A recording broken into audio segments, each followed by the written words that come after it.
Umpisa pa lang ng marcha, zigzag paakyat ng bundok agad ang sinuong nila.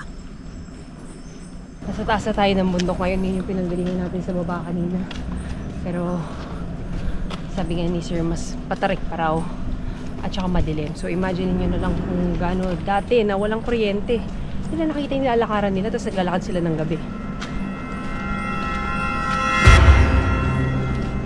Para makarating agad sa kampo, araw-gabi nagmarcha ang mga sundalo.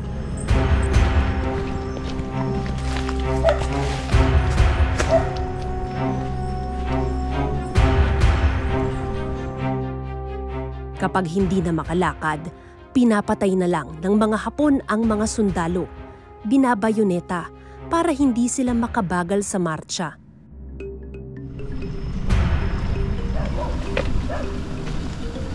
Kaya bawat kilometro, hinihintuan ni Jimmy ang marker para magbigay pugay sa hirap na dinanas ng kanyang ama at iba pang sundalo.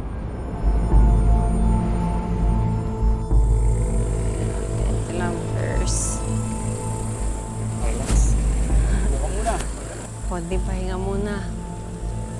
Buti pa tayo, pwede magpahinga sila, hindi pwede magpahinga noon. Subalit pati pala mismong markers nakaranas ng panlalapastangan. Dahil ang mga original na poste na yari sa bakal, pinagnanakaw.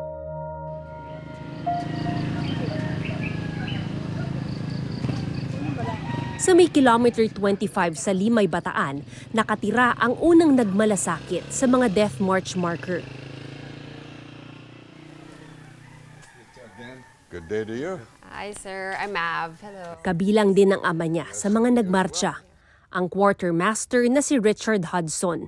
He didn't really fight much until the last 2 weeks when basically the food was gone, the ammunition was just about all gone, and they gave him a rifle, and he sat in the foxholes with the army and fought against the Japanese. He witnessed. That's part of the reason he had so many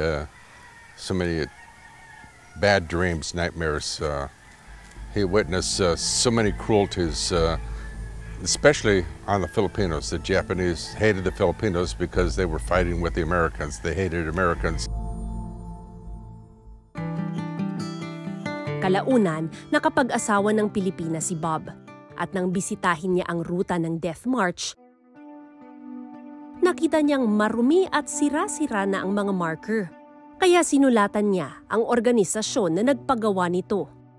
And I said, why do they look so terrible? You know, we're talking about thousands of men died on this march. These Death March markers you put up, they were in such sad condition. You know, we should have more respect for what these men went through, what they gave up, what they sacrificed. Sila mismong mag-asawa ang naglinis at nagpinta ng lahat ng 137 markers. Ngayong matanda na si Bob, naipasa na sa gobyerno ang responsibilidad ng pag-aalaga sa mga ito.